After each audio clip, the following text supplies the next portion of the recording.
ഇന്നലെ വൈകിട്ട് ചെടിയൊക്കെ നനച്ച് ഞാൻ തിരിഞ്ഞു നടന്നപ്പം പുറകിൽ നിന്നൊരു കരച്ചിൽ. എനിക്ക് ശ്വാസം മുട്ടുന്നേന്ന്.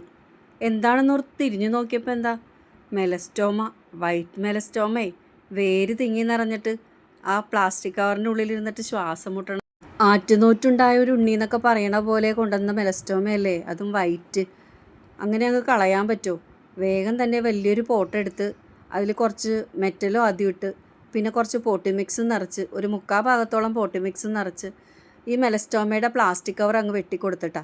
പിന്നെ അതിൻ്റെ അടിയിൽ നിന്ന് കുറച്ച് മണ്ണും കുറച്ച് വേരും തിങ്ങി നിറഞ്ഞിട്ടാണല്ലോ, എന്നാൽ പിന്നെ കുറച്ച് വേരും കൂടി അങ്ങോട്ട് കളഞ്ഞേക്കാമെന്ന് കരുതിയിട്ട് ആ സൈഡിൽ നിന്നും അടിയിൽ നിന്നൊക്കെ കുറച്ച് വേരും മണ്ണൊക്കെ കളഞ്ഞ് ഞാനതിനെ അങ്ങ് ആ പോട്ടിലോട്ട് വെച്ച്.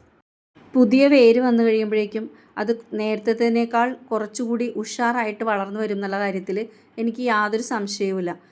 എന്നിട്ട് ഞാൻ അതിൻ്റെ ചുറ്റിനും നിറച്ച് പോട്ട് മിക്സ് ഇട്ട് കൊടുത്തു. അതിന് നല്ലപോലെ ഉറപ്പിച്ച് നിർത്തിയിട്ടാ. ഇനി അതിനെ പഴയ സ്ഥലത്ത് തന്നെ കൊണ്ട് വെക്കണം. അതവിടെ ഇരുന്ന് സമാധാനത്തിൽ വളരട്ടെ അല്ലേ. നിറയെ മുട്ടുകളുണ്ട്, എല്ലാ ദിവസവും മെലസ്റ്റോമ വിടരട്ടെ.